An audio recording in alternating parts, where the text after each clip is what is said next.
Another one I want to talk about, which I know that you are passionate about. I feel like everybody is, because this is the toughest one for me, and it's Defensive Player of the Year, as hotly contested as I could ever remember.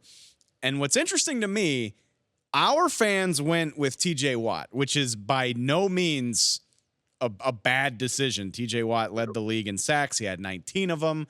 It's interesting to me that in a year where a guy on a playoff team who had 19 sacks isn't a slam dunk. What do you think? Yeah, it is interesting. And I think it speaks to maybe people are starting to kind of look past the gaudy stats. At least that's what I look at when I look at the finalists for this kind of award, where I'm like, how much did you mean to your team? How much did you affect the game? That's more of the intangible stuff that you have numbers to back it up, but it goes so far beyond just who's leading in sacks. Someone who hasn't been in the Defensive Player of the Year conversation, and I cannot believe uh, is Trey Hendrickson, the Bengals pass rusher, because he is second in the league in sacks with Josh Allen from the Jaguars at 17 and a half. So I don't know why that kind of went so under the radar, probably because the Bengals weren't very good as soon as Joe Burrow went down. The Jaguars absolutely imploded. So, I mean, that makes sense for why Josh Allen kind of didn't get the buzz that he probably deserved. But this is a guy like Trey Hendrickson has not gotten any of the credit that I think he's warranted over the last couple of seasons. So I was blown away, honestly, when I kind of looked back at the stats and I looked back at, you know, what these guys meant to their teams. And Trey Hendrickson is clear by far and away the most important guy on that Bengals defense, which wasn't bad either. I So deeply appreciate you giving Trey his love, like on a I need national, to, because no one no, on a national platform, on a national show. Yeah, like I don't know how many people outside of Cincinnati are talking about how good he is, and he's certainly, look, I mean, our finalists, you got to shout out Max Crosby for the season that he had on a bad Raiders absolutely. team.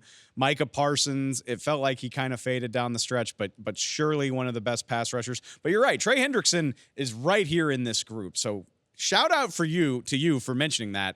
But the interesting thing for me is this is going to be like the culmination or the flashpoint in a war that's been going on in the AFC North all year. And it's that in the vote on Thursday, NFL honors, I fully expect Myles Garrett to win. And Yeah. that's with 5 fewer sacks than TJ Watt. And it's going to be You got less sacks than Max Crosby. He's a yeah, different team. but he's second in the league in pass rush win rate, and he's second in the league in double team percentage. So despite being the guy that everybody keys on to stop the Cleveland Browns, it's done nothing to limit his impact. And obviously the Browns were one of the best defenses in the league all season, got to the playoffs despite starting 5 quarterbacks. It's going to be fascinating if he wins with clearly not as good counting stats as TJ Watt. And like I said, I think that's the debate that's been raging all year is, do you go for the big obvious stats or do you go for the analytical impact? I think Myles Garrett's going to win, and I think he would be a deserving winner. Yeah. But at the same time, I think it's very justifiable that TJ Watt is a Defensive Player of the Year. I mean, he's already won it before.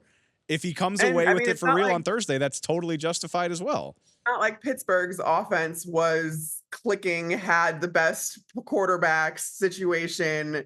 I mean, this was a team that, again, finished with a winning record because Mike Tomlin has never not had a winning record. And a lot of it had to do with that defense. And when you think of that defense, who do you think of? You think of TJ Watt. And you're right, you can say the exact same thing about Myles Garrett in that the way that they affect the game, this is who you game plan for. This is how you have to contend with the Cleveland Browns because of the, again, quarterback situation. And the reason that the Browns made it as far as they did was absolutely because of that defense that was completely shut down, a shutdown defense. There's so much talent on that side of the ball, and they were so effective. So it's got to be between those two guys. And I'm happy though it is, because we are taking things into account like their impact on each game rather than just sack numbers.